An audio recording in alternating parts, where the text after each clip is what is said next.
What is up, y'all? Welcome to another episode of FitBizU. I'm your host, Jill Coleman, and today is going to be a little bit of a shorter episode. I want to talk about free lead magnets versus paid lead magnets. Now, technically, if something is paid, it is not a lead magnet. It is a offer, right? Someone's actually buying it. However, we're going to talk about it through the lens of a low ticket sort of paid experience to then pitch someone on a higher ticket offer. Okay, so for our purposes today, we'll call them both lead magnets. One, of course, is free, which is typically what a lead magnet is, but also today we'll talk about paid lead magnets, which is a low ticket sort of paid experience, like a challenge or a boot camp or a workshop or something like that, to then be able to pitch people into a higher ticket offer. Okay, so I want to talk about this. This is relevant because I do have some clients that are doing low ticket offers into higher ticket offers. So the idea behind this, of course, is that when someone enrolls in something that's $27, $47, $97, that they are already investing in themselves and they want to be pot committed, right? This is the sunken cost, the idea of sunk cost, right? It's like I'm already investing with somebody, so I want to keep investing with them. So the idea behind this is that if someone pays a little bit, they already have buy-in, energetic buy-in, monetary buy-in, but they also are more likely to follow through. So, for example, if you are doing a free lead magnet, like a workshop or a challenge, one of the hardest parts of getting folks into that, or once you get someone into a free lead magnet, is getting them to actually show up and do it. Now, this makes a lot of sense, right? We think about if people pay, they pay attention. One of the things my mentor James says is the transformation starts with the transaction, which I do believe. However, I also believe that people, if they want to, can get a lot out of free experience. Now, we'll never have as much engagement in a free experience as we will in a paid experience. Now, this makes a lot of sense because when people have to buy into something, they want to make sure they get their money's worth. So a lot of times people will join FBA and they will say, this is a really uncomfortable investment for me, but I knew that if it was uncomfortable, I would follow through. And this is the same for me. I remember the first time I joined James's mastermind in 2021, I remember saying to myself, like, all right, Jill, like you're putting your money where your mouth is, like I made a commitment to showing up to the calls, to the live events. I didn't check out of the process. I stayed engaged the whole time. I was like, if you're going to invest, make sure you get as much out of it as you possibly can. And I think for a lot of people, the investment is the scary part because they go, oh, if I invest, now I'm really on the hook to do this. Oh God, like, oh my God, am I really doing a business? And I feel like I almost have to because I started paying into it. And on one hand, that's a good thing. If you feel monetarily committed to something, chances are you're going to show up more. This is why, having something that's a little bit higher priced or charging a little bit more is not necessarily a bad thing because the people who do come in at that higher price point, chances are more likely to commit. This makes a lot of sense. I think sometimes we keep our prices low because we're like, well, if it's cheap, then if they don't get a result, it kind of gives us an out. Like if they don't get a result, well, it was only like it was only $100 or it was only like $47 or whatever. But remember, if they spend more, they're more on the hook. And if they spend more with you, you're more on the hook. In fact, I love when people invest a lot of money because I feel on the fucking hook. I'm like, all right, let's go. Like, I got to level my shit up in order to deliver at that level. So I kind of like it as a productivity tool. And I think for people who are used to investing, like for me, I'm used to investing in mentorships and courses and things like that. And when I do, I'm now on the hook to then go and follow through versus a free experience where I'm like, I'll just sign up to see what the emails look like, or I'll sign up to see, how they message this, or I'll sign up to see what the funnel looks like, right? Which is fine. Like I'm just doing recon. I'm looking at that through the business lens, but I'm way less invested than if I pay.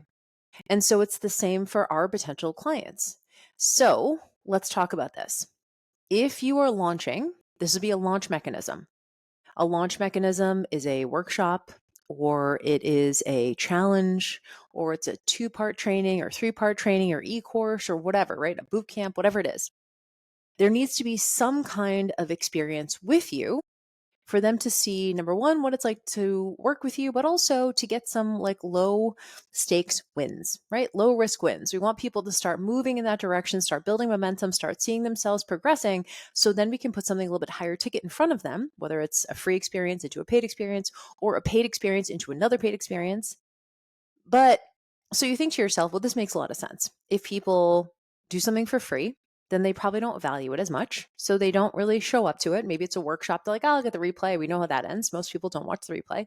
Let me sign up for this challenge, but they don't actually follow through on stuff. This can be a huge point of frustration for us. Is like, why are people not showing up to the stuff that they opt in for? Is it because it's free? So a lot of my clients are working on things like show up bonuses, show up reminders, SMS reminders, right? Like other ways to get creative to get people who opt into something for free to show up for it. Because we know if they show up for it, they're going to have a great experience. They're going to learn something. They're going to have their mind blown. They're going to see some progress. They're going to start taking action towards their goals so that when we put the actual paid offer in front of them, they're much more likely to buy because they've had a great experience. They started building momentum, the sunk cost, they want to keep going. And so if you're feeling like, and typically I've talked to you guys about this before, typically in our space for warm traffic, people already know you.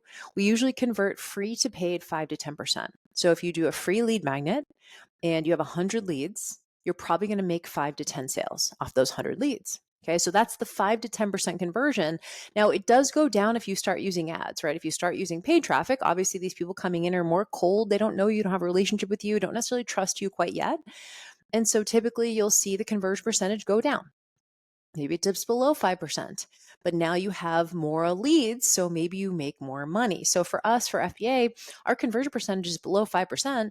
But number one, we have a high ticket, right? We have something that's like a good amount of money. And second, we have a lot of leads. Like I think our last launch, we had like 7,300 leads or something. So we have a lot of leads. So we end up making a lot of money, even if our conversion percentage goes down. But maybe you're just like, you know what? I'm done with the free. I just want people who are ready. I want people who are committed. And you may try a paid lead magnet. Now, let's talk about the trade offs. If you have a paid lead magnet, chances are you are getting more qualified leads. These people literally have given you money already. So you've maybe heard that it's easier for someone to make a second purchase, to get someone to make a second purchase with you than it is to bring in a brand new customer. That is true. So if someone has already spent $27 to come on not a free workshop, to come on a paid workshop, paid $47 to be in some kind of challenge. They've paid $97 to come to a VIP event, right? They've already invested. They're going to be much more likely to want to take the next step. Just from a psychological perspective, they're already bought in, they're already pot committed. So this makes a lot of sense. Now, the difference, of course, and the sort of drawback is that you have to make that initial sale, right? You need to make that $27, $47, $97 sale. So you are literally having to work harder for fewer leads. So if something is free, typically we'll get more people. So say I have a free experience and I get 100 people into a lead magnet, I'm converting 5 to 10% of those. I'll make 5 to 10 sales. But I'm like, you know what? Let me try this as a paid offer. Maybe add a little more value. I'm going to try this as a paid offer. And I make 30 sales of the paid lead magnet, right? Paid lead magnet. Instead of 100 leads, I have now 30 people who have opted in and paid to come to something. I'm going to convert above 5 to 10%. I'm probably going to convert 20 to 30%. So that's typically for our students. I like to see them above 20% on a paid lead magnet. So what is 20% of 30? That's 6 sales. Same. But the difference is I made money during the lead magnet, right? Like I literally, we'll talk about, that's an asterisk here, but I made a little bit of money for the lead magnet. If I just did this organically, I made a little bit of money. I have 30 people, so I made some money on that. And then I sell them into the upsell and I sell 6 units. I'm still between 5 and 10%, but I converted at a higher percentage. So in this way, y'all, to me, it's 6 and 1/2 dozen the other. 6 and 1/2 dozen the other. Now, when I said there's a asterisk, if you are trying to scale an offer, you want to make more sales, then, and you want to do a paid lead magnet, you may have to use ads for this. And let's just say my paid lead magnet is $27. I'm doing a challenge of some kind. It's $27 to join. It's a 7-day challenge, $27. So I'm like, all right, I'm going to obviously promote to my organic audience. I'm going to email my people. I'm going to post it on social, but I want more leads. Like, I'm all right, I'm going to convert at 20%, but I still need more people to sell to. I can't just get away with 30 people. I need more than that. So now I'm going to use ads. Now I'm using an ad to a sales page. So I'm sending people directly from an ad over to a $27 sales page. I actually might spend $27 in ads to make that $27 purchase. People who are doing this at scale are spending $50, $100 to get a $27 purchase. I'm going to say it again. People who are scaling this are spending upwards of 3 to 4 times the price they're spending. So they are in the red in ads, right? They're spending more on ads than they're making, but they know that the ROI is being between 20 and 30%. They're going to make it up later. So I'm actually going to go into debt, right? Or I'm going to go into the red with my ad spend to get the lead because I know my leads are going to convert higher. So if you're doing this all organically without ads, to me, it's six and one half dozen the other. It really is. So you can do, and I suggest trying both. So when my clients are like, well, I just want to do a paid lead magnet, it just makes me feel better to like get my time covered. And I feel like people who pay a little bit are more committed. And I'm like, cool, all of that's probably true, but they just get fewer total leads, right? Because you're asking someone to pay than you would if you were promoting something free. So while you have people who paid a little bit to come to a paid lead magnet and they convert 20 to 30%, you're probably going to end up with around the same amount of units as if you did something free and then convert at 5 to 10%. Maybe your head is spinning from this math, but I think if you listen, you understand what I'm saying. You could bring in someone who paid a little bit to be there.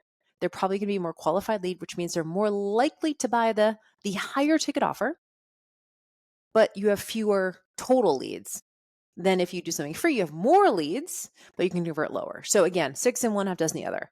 If you have a sales mechanism like a workshop or a challenge or whatever, and maybe you run it twice a year, try one time with it free and one time with it paid. Why not? See what happens. So again, six and one half dozen the other. But if you want to scale the offer and you do use ads, realize it's not just like, oh, I'm going to use some ads and like I'm going to use like, I don't know, $20 a day and the product is 27, you're probably to pay more than that. You're not going to break even on that if you're trying to scale the offer. So this is probably something we will do in the future. We have not done this yet. This is probably something we will try in the future. And I'm prepared to spend a lot more in ads to make that initial $27, $47 sale because I know that I'm going to convert higher. Hopefully I'll convert at like 20, 25, maybe 30% of those paid leads. So I'm going to make the money on the back end. This would be the same thing if you were putting a free lead magnet on ads. You're going to have to spend money, right? You got to spend money. So maybe you just say, okay, I'm going to spend $100 on ads. Cool. Now you're like, okay, that's a marketing expense, tax write-off, whatever, but you're in the red by $100. It's the same thing when you put a paid lead magnet on ads. You're going to have to probably spend more than the 27 or 47 it is. So you're not going to just make your money back. You're probably going to go into the red a little bit, but it's the trade-off because you know that you're going to convert higher once you ask people for the higher ticket offer. Hopefully that makes sense. So all of that to say, y'all, both of these strategies are useful. Both of these strategies are valid. But I think sometimes people will say to me like, oh, I'm just going to make people pay for the lead magnet of the challenge. I feel like I'll have a better conversion. Chances are you will, but you have less total people. So six and one half dozen the other. Totally fine. So I think something to do for your own launch is if you've done the same launch for free multiple times, maybe next time try it as a paid. Add a little more value. Of course, you have to do now a sales page instead of an opt-in page, a sales page. So you need testimonials, you need frequently asked questions, you need all the additional things that a sales page requires, even if it's only $27. You can't assume people want it. So we still have to build the value because now we're asking for an initial sale. And so why not try it as a paid lead magnet? And maybe you're just like, you know what? I like this better. It's fewer people. I feel like I can have real conversations with them. I convert higher and I like it better. Great. Then try that. So what we will probably do moving forward is we will do one launch free because we know that system and we have that kind of down to a science. And maybe we'll try one of our launches paid and we'll see how that goes as well. And, I've had clients do this and though they, though they make fewer total sales, right? They're making, well, not even they make fewer total sales. they don't have as many leads. So also think about this. If you need to build your list, y'all, like you're just like, I need to build my newsletter list. I don't have any people on my email, like subscribers, then do a free lead magnet. Like you just need people on your list. If you're not trying to build your email list, you can try it as a paid lead magnet and try that as a low ticket. Could be something like, I don't know, shit, it could be $9, could be $12, could be 27, 47, 37, whatever. Try it paid to see if you don't need to build your list. If you want to build your list, then you're going to have to do a free lead magnet to build your list. Good? All right, y'all. Hopefully that makes sense. A little bit of a 6 in one, half dozen the other, but I want to clarify this. Again, there's really no better or worse, but why don't you try both and use it as an experiment to see which one converts higher? And I guess we know that the paid lead magnet will convert higher, but we also want to see what that actual conversion percentage is, right? I would like to see that at 20%. If it's below 20%, then maybe we work on the messaging a little bit. Good? All right, that's all I got for you guys. Thanks for being here as usual, and I will see you on the next episode. Bye, y'all.